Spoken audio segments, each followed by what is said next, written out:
Hello friends, welcome to my YouTube channel Sweet Moment. I am here with a new part of Until Next Life. तो friends मैं आप लोग के comment से थोड़ा सा कंफ्यूज्ड हो गई हूँ बिकॉज आप लोगों में से कुछ लोग ये कह रहे हैं कि मैं पहले एक फैनफिक कंप्लीट कर लूँ एंड देन उसके बाद दूसरा फैनफिक स्टार्ट करूँ। बट आप लोग में से कई लोग ये भी कह रहे हैं कि मैं सारे फैनफिक अल्टरनेट में आप लोग के साथ शेयर करूँ।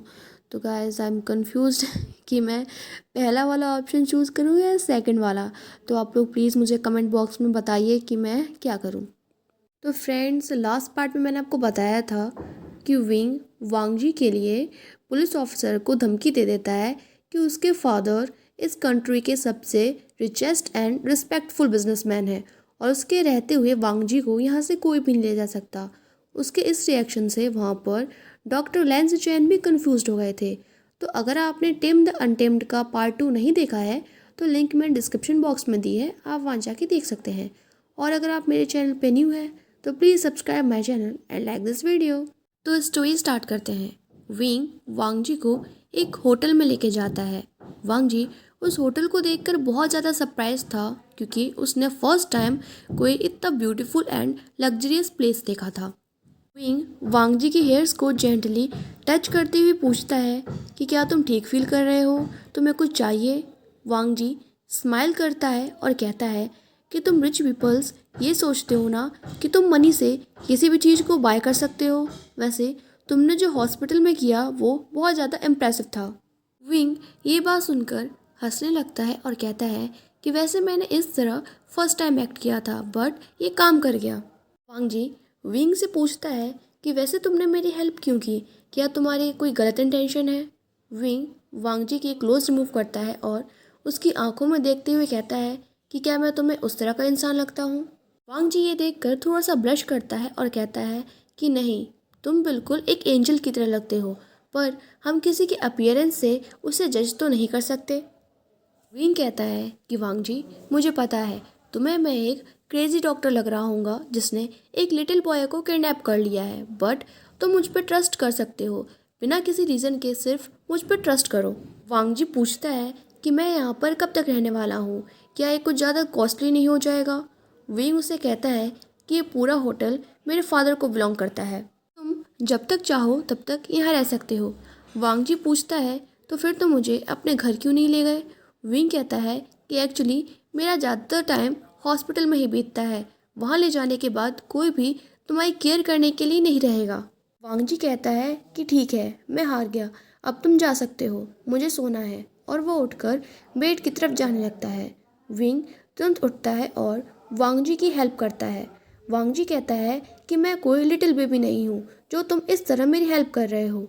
विंग कहता है कि तुम बेबी नहीं हो, पर तुम अभी भी सिक हो। जी बेड पर लेटने के बाद अपनी आंखें क्लोज करता है और बहुत जल्द सो जाता है। विंग जब वांगजी की काम ब्रेथ सुनता है तो उसे बहुत रिलैक्स फील होता है। वो भी वांगजी के बगल में जाकर लेटता है और उसे उसके वेस्ट से हक कर लेता है और उसके फोरहेड की केयर करते हुए कहता है कि वांगजी मुझे अभी तक हमारे पास्ट लाइफ की रिलेशनशिप के बारे में सब कुछ याद नहीं आया है। मुझे नहीं पता कि फेथ ने हम दोनों को दोबारा क्यों मिलवाया है, हमारी पास्ट लाइफ में हमारे साथ क्या हुआ था, तुम्हारी ये लाइफ इतनी ज़्यादा पेनफुल क्यों है। बट मुझे तुम पर बिलीव है, मुझे खुद पर बिलीव है और हमारे प्यार पर बिलीव है। एक दिन तुम्हें भी मैं याद आ जाऊंगा और तुम भी मुझसे उतना ही प्यार करने लगोगे और मैं ऐसा करके ही रहूँगा। मैं तुम्हारी लाइफ का सारा पेन ख़त्म करना चाहता हूँ और तुम्हारे हार्ट को हैप्पी करना चाहता हूँ। माय लंजा, माय वांगजी, माय हांगवनजुन, तुम जल्दी से मेरे पास वापस आ जाओ। अभी वांगजी नींद में ही बोलता है कि I will my love my sunshine. ये सुनते ही विंग थोड़ा सा सरप्राइज हो जाता है और देखता है कि वांगजी ने उसे बहुत ही ज़्यादा टाइटली हग कर लिया है और उसकी आंखों के किनारे आंसू की एक बूंद है। फ्रेंड्स इसके बाद अब एशियन टाइम की स्टोरी है जहाँ लेंस चैन अपने ब्रदर वांगजी को फॉलो कर रहा था और कहता है कि वांगजी तुम अभी भी इतने सैड और कोल्ड क्यों दिख रहे हो जबकि वो वापस आ चुका है, क्या तुम इतने सालों से इसी चीज़ का वेट नहीं कर रहे थे। वांगजी अपने रेड चिक्स छुपाने के लिए अपना सर नीचे कर लेता है और कहता है कि आपका क्या मतलब है काका। लैंसी चैन कहता है कि मैं यंग मास्टर वी के बारे में बात कर रहा हूँ, मुझे पता है तुम इतने सालों से उन्हीं का वेट कर रहे थे, तुमने कभी भी अपने ब्रदर से कुछ नहीं कहा, पर मैं तुम्हारी सारी फीलिंग्स रीड कर सकता हूँ। वांग जी कहता है कि आप सही कह रहे हैं ब्रदर, पर मुझे लगता है कि मैं गलत सोच रहा था कि सब कुछ पहले जैसा ही होगा। लैन से चैन कहते हैं कि क्या वो चेंज हो चुका है वांग जी? वांग जी कहता है कि नहीं ब्रदर, मैं चेंज हो चुका हूँ। विंग बिल्कुल पहले की तरह ही है, नॉटी और डम्बो। लैन से चैन ये सुनकर हंसने लगता है और कहता है तो प्रॉब्लम क्या है वांग जी? वांग जी कहता है कि अब जब हम दोबारा मिले हैं तो मेरी ये फीलिंग्स फ्रेंडशिप में फिट नहीं होती। जब भी वो मुझे देखता है, मुझे टच करता है, मुझे बहुत नर्वस फील होता है। क्या होगा अगर वो ये सब नोटिस कर लेगा? मैं उसे दोबारा खो दूंगा और इस बार हमेशा के लिए। लैन सिचेन वांग जी के शोल्डर पर हाथ रखते हुए कहता है कि वांग जी, तुम इसकी चिंता मत करो। मेरे अलावा कोई भी तुम्हारे एक्सप्रेशन रीड नहीं कर सकता और तुम अपने लव पर असेम्ड फील मत करो, क्योंकि लव हमेशा ब्यूटीफुल होता है और राइट होता है।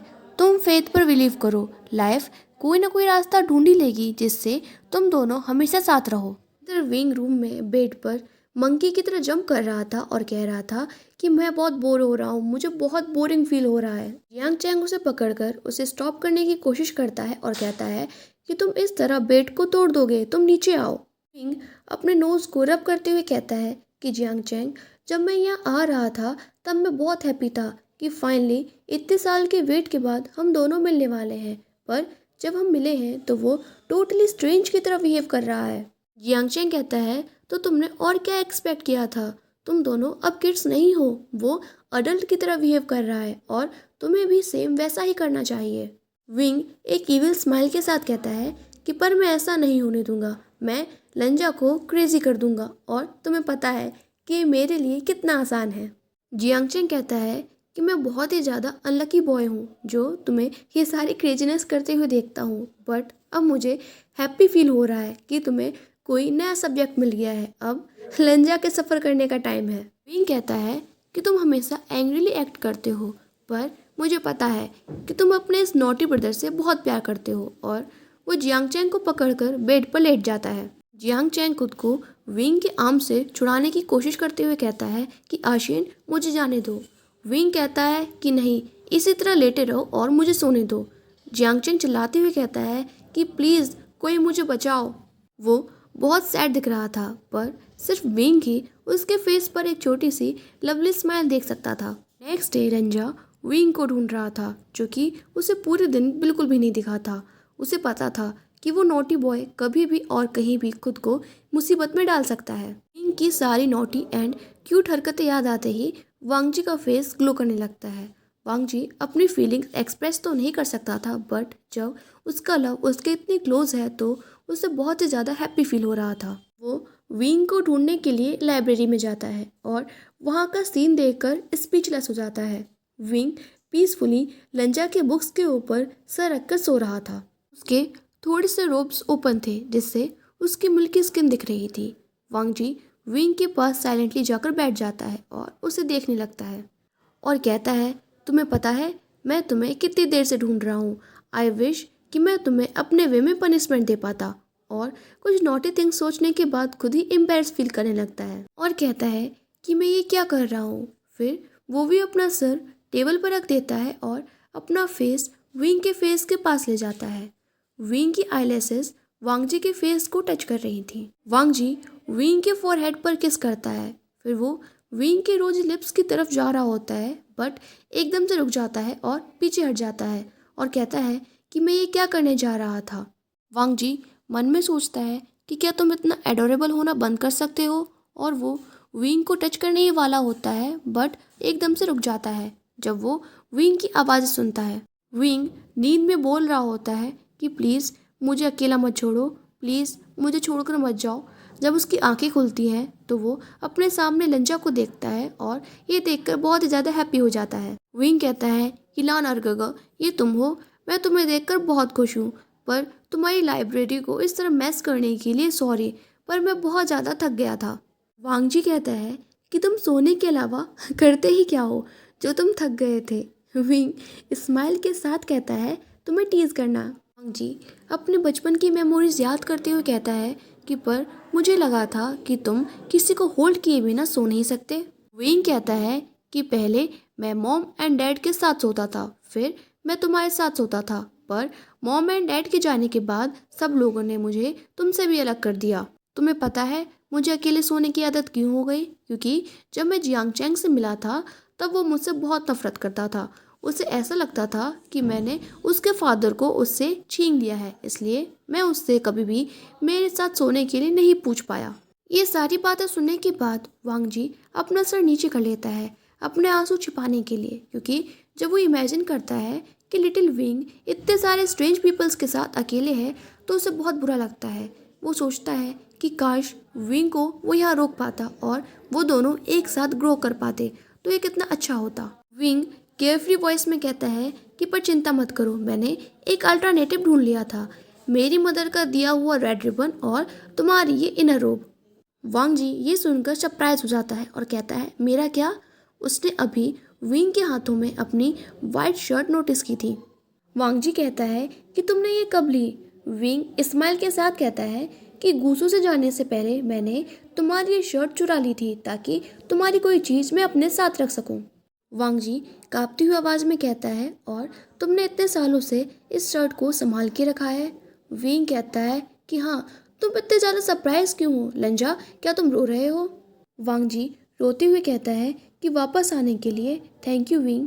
ये फर्स्ट टाइम था जब वांग जी ने किसी को थैंक्स बोला था और वो किसी के सामने इस तरह रो रहा था और अपने इमोशंस दिखा रहा था। विंग वांग जी के फेस की केयर करते हुए कहता है तो तुम्हारे पास भी इमोशंस हैं? वांग जी कहता है कि हाँ, सिर्फ तुम्हारे लिए। वांग जी के वर्ड्स बहुत छोटे थे बट उसका बहुत बड़ा मतलब था। तो फ्रेंड्स, इस स्टोरी का नेक्स्ट पार्ट मैं आप लोग के साथ कल शेयर करूँगी। अगर आपको ये स्टोरी अच्छी लगी हो तो please like this video and subscribe my channel. Bye bye.